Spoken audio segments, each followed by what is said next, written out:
Okay, so when we're dividing by a decimal, it gets a little more complicated than just dividing decimals because you can't actually divide by a decimal. When there is a decimal place in the divisor, you have to get rid of it. You have to get rid of that decimal. In order to make that divisor a whole number, in order to get rid of that decimal, we multiply it by a power of 10, which is really just the same thing as moving the decimal to the right. The thing you have to remember is when you multiply the divisor by a power of 10 or move that decimal to the right, you also have to do that with the dividend. So it's the same, again, you multiply the dividend by the same power of 10. So when I say a power of 10, I mean if I multiply by 10, I'm going to move my decimal place to the right once. If I multiply by 100, I'm going to move my decimal to the decimal place twice. Okay, and so on and so forth. So whatever you do to the divisor, you also have to do to the dividend. You're going to move them to the right by the same power of 10, the same number of times. Then you divide like normal, bring your decimal directly into the quotient, directly into your answer on top, okay? And then remember that whatever you do to the divisor, you also have to do to the dividend, okay? That is crucial. So we'll practice just moving our decimal. So 1.2, I have one number after the decimal, so I need to move it one time. And I do the same thing for 86.3. So instead of having 86.3, I have 863, and instead of being divided by 1.2, it's being divided by 12. Okay. This one, I have 0.25, so it moves 2 times, but when you look at 740, there's no decimal there. So what you have to do is remember that there's always an invisible decimal on the end of numbers. So I'm going to take that invisible decimal and I'm still going to move it 2 times, but since I have that empty those empty 2 spaces, I put zeros as placeholders. And I'm going to go ahead and move my decimal up into my quotient. So instead of having 740 divided by 0.25, I now have 74,000 divided by 25. Okay, so you just have to pay attention. Whoops. That doesn't go there because I moved it over. Silly me. Okay, pay attention to where your decimal is and how many times you go over if you need to add placeholders. Okay, same thing here. Okay, 41 doesn't have a decimal. So if it doesn't have a decimal, there's nothing for me to move. So when I rewrite this one, I'm just rewriting it the exact same way. Okay, if there isn't a decimal in the divisor, so what you're dividing by, then you don't need to move anything. You don't need to change anything. So I'm going to put over here, remember, when you look, you have 3 parts of a division problem. You have the dividend, which is what you're dividing. Whoops, wrong color. How did I switch colors? Which is what you're dividing. You have the divisor, which is what you're dividing by, and then you have your quotient, which is your answer. Okay, dividend, divisor, and quotient. Those are the parts of the division problem, right? Okay, so now we're going to actually practice it. So here I have 210 is my dividend. 3.5 is my divisor. So I need to move my decimal place over 1 time, right? Because 3.5 has 1 number after, so I move it over 1 time, and now I have 35. Well, 210 didn't have a decimal, so pretend it did and move it over 1 time, and then just put a placeholder right here. Okay, so now I have 2,100 divided by 35 instead of 210 divided by 3.5. Okay, so now 35 can't go into 2, can't go into 21, so I go all the way over to 210. So I'm going to take a guess and go with 6. 35 times 6. And my reason for that is I know that 30 times 6 is 90, or is 180, sorry. 30 times 6 is 180, and that's pretty close to 210, so maybe this will be it. We'll try it.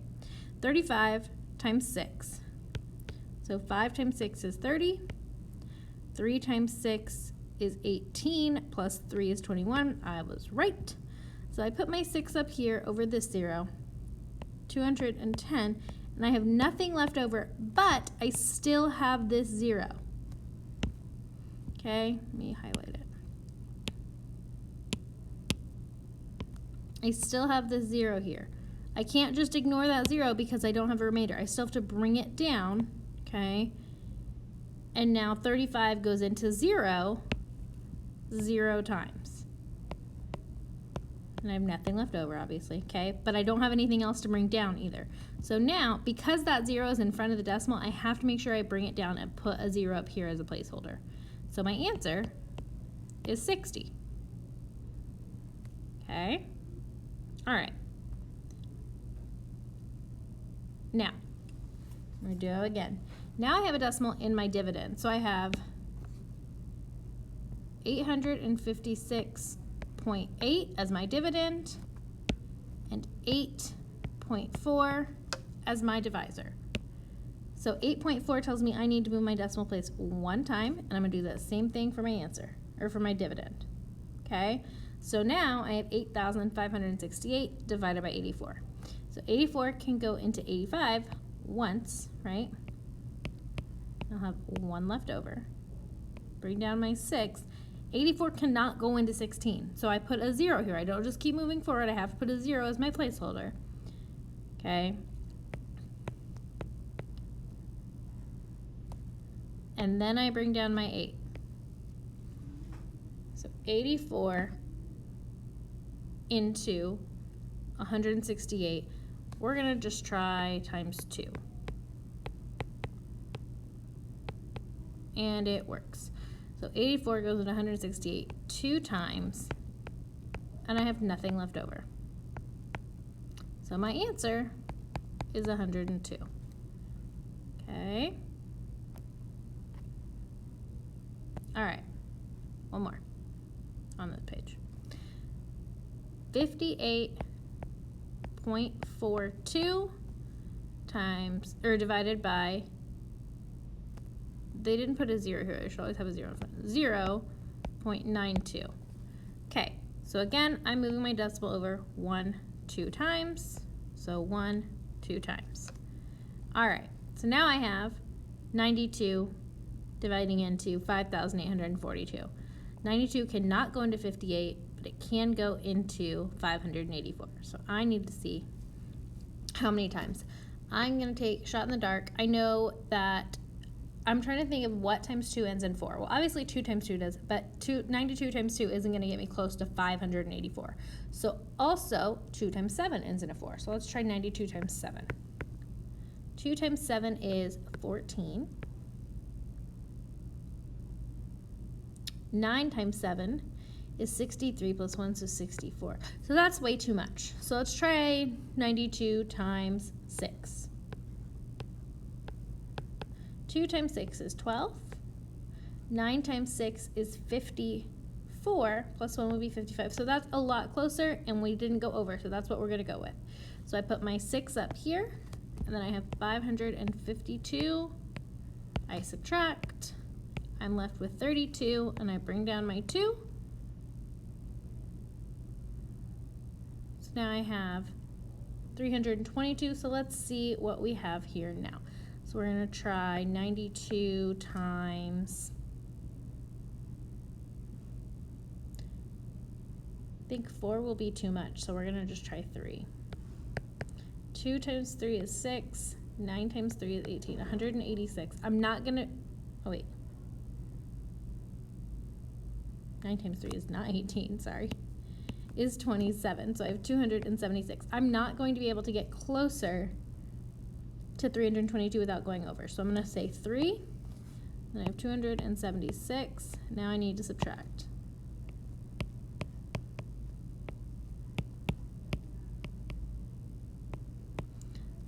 I'm left with 46.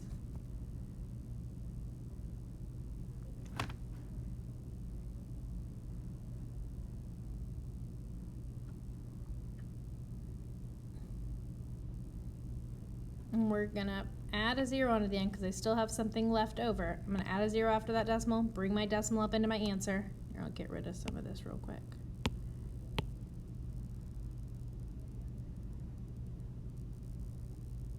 So I add a 0 onto the end after my decimal and bring my decimal up into my quotient. Now I can bring that 0 down. Now I have 460. So I'm going to try, I know that times 6 was 552, so maybe it'll work for times 5.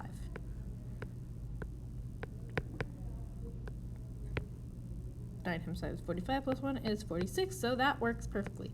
So my answer, 63.5. Okay, I know this is a little more complicated, but we're going to do lots of practice.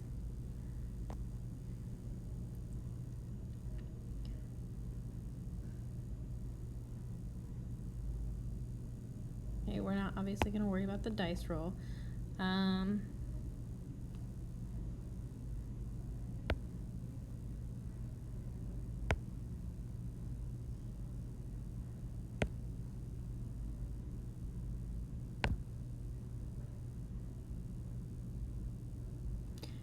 I'm going to check mark the ones I want you guys to do on the Google form and on your own. Or on your own and then on the Google form.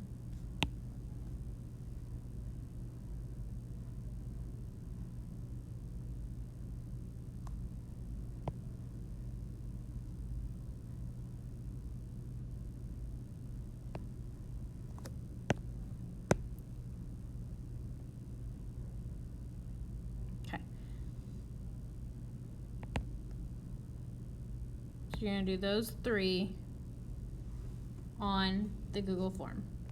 And let's look at 7.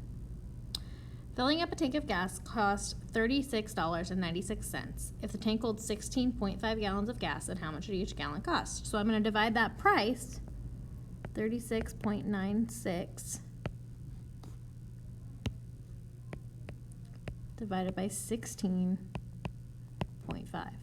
Okay, now 16.5 has a decimal. So I need to move that decimal over 1 and do the same thing for my dividend.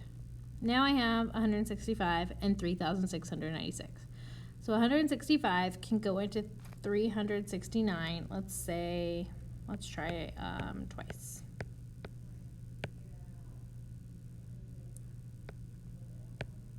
$330. That's pretty close, so that's what we're going to stick with. Okay. I'm not going to be able to go higher. And I'm left with 39, and I bring down my 6. Now remember, I only moved my decimal over once, so I need to bring my decimal up into my quotient. So now I need to see how many times 165 goes into 396. So again, it's going to be 2, because if I add 165 to this, it's going to be more than 396. So I do 2 again.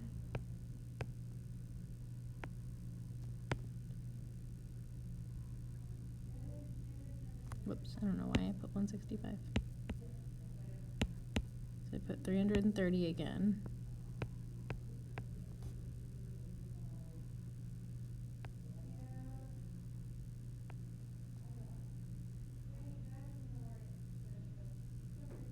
I'm left with 66. And now I'm out of numbers to bring down, so I'm just going to add a 0 onto the end because I need to keep going. I have 660. So if 165 times 2 is 330, I'm going to guess that 165 times 4 is 660. But let's double check.